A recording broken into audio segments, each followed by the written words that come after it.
Good morning. எல்லோரும் வந்துட்டாங்க என்னைய பார்க்குறதுக்கு. இது மணி, இது டாம், அது பைரவா.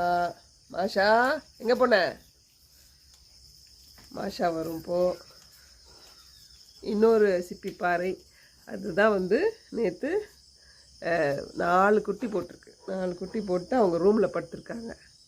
எல்லோரும் காலையிலே வந்துட்டாங்க பார்க்குறதுக்கு என்னைய. நேற்று நைட்டெல்லாம் ஒரே மழை, நல்ல இடி மின்னல் மழை. பார்த்திங்கன்னா வயலில் தெரியும் உங்களுக்கு, நல்ல தண்ணி தேங்கி நிற்கிது.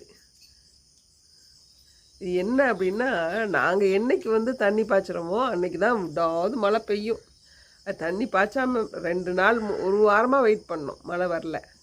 சரி ரொம்ப காய்ச்சலாக இருக்குது, மஞ்சள் நட்டுருக்கோம், வாழை நட்டுருக்கோம், சரி தண்ணி விடுவோமே அப்படின்னு நேற்று தான் பாய்ச்சணும். பார்த்திங்கன்னா இன்றைக்கி சரியான மழை பெஞ்சு தண்ணி தேங்கி போய் நிற்கிது. இயற்கை பாருங்கள், எங்களுக்கு ரொம்ப ஹெல்ப் பண்ணுது. நம்ம ஒன்று நினச்சா அது ஒன்று பண்ணுது. ஸோ இன்றைய நாள் சூப்பராக இருக்குது, கூலாக இருக்குது. காலையில் என்ன இப்போ எதுக்கு நீ உள்ளே போகணும்? என்னத்துக்குள்ளே போகிற? நான் வெளியில் உட்காந்துருக்கேன்ல, நீ உட்காருவா. நைட்டு ஃபுல்லாக உள்ளே உட்காந்தாச்சு, இப்போ உட்காரலாம் இங்கே வெளியில். ஓடியா. No no Tom. அவர் உள்ளே போய் படுக்கணுமா அவருக்கு? நைட்டு இடி மின்னல் இருந்தோடனே அவங்களுக்குலாம் பயம் வந்துடும். எல்லாம் கதை தட்டுது, கதை தர நைட் 12 மணிக்கு. அப்புறம் திறந்து உள்ளே விட்டேன், தூங்குச்சுங்க.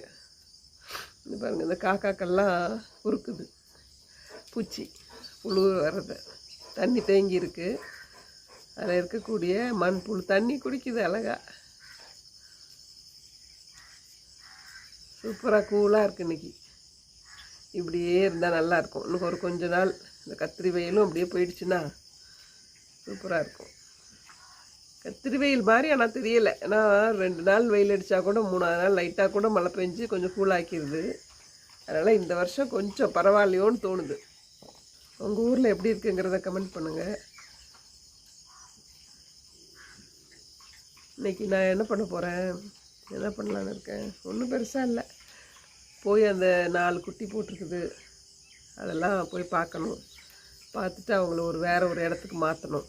வீட்டுக்குள்ளே ஒரு ரூமில் போய் படுத்துருக்குது, அது மெதுவாக வெளியே கூப்பிட்டு வேறு இன்னும் கொஞ்சம் பிரைட்டாக உள்ள இடத்துல கொண்டு வைக்கணும். ஒரு இருட்டான ஒரு இடத்துக்குள்ளே வச்சுட்டு உட்காந்துருக்காது. ஸோ இதை போய் இன்றைக்கி போய் அந்த வேலையை பார்க்குறேன்.